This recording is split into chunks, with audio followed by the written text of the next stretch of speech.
काया एक दिन माटी माँ मिल जाही ना। माटी के काया एक दिन माटी माँ मिल जाही ना। काले हरि भजन ये चोला तरे जाही ना।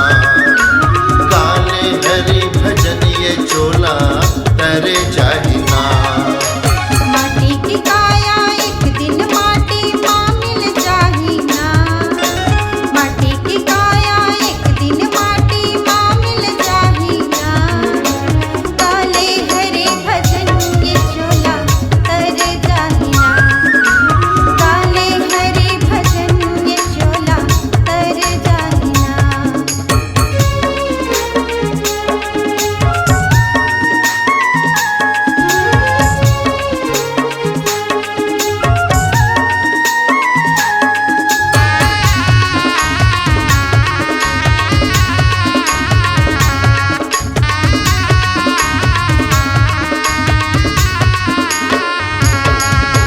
काले के ते आए जगत में काले के ते जावे। मुट्ठी बांध के आए जगत में हाथ पसारे जावे।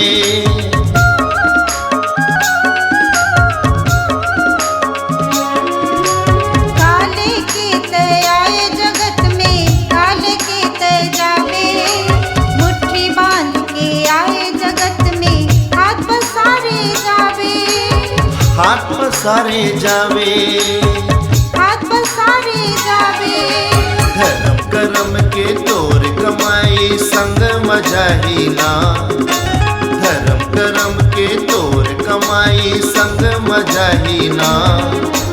काले हरि भजन ये चोला तरे जाही ना। काले हरि भजन ये चोला तरे जाही ना। माटी की काया एक दिन माटी माँ मिल जाही ना। माटी की काया एक दिन माटी माँ मिल जाही ना। काले हरे भजन ये चोला तर जाही ना।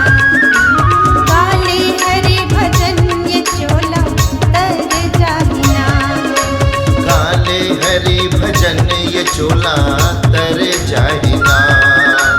काले हरे भजन ये चोला तर जाही ना। काले हरे भजन ये चोला तर जाही ना।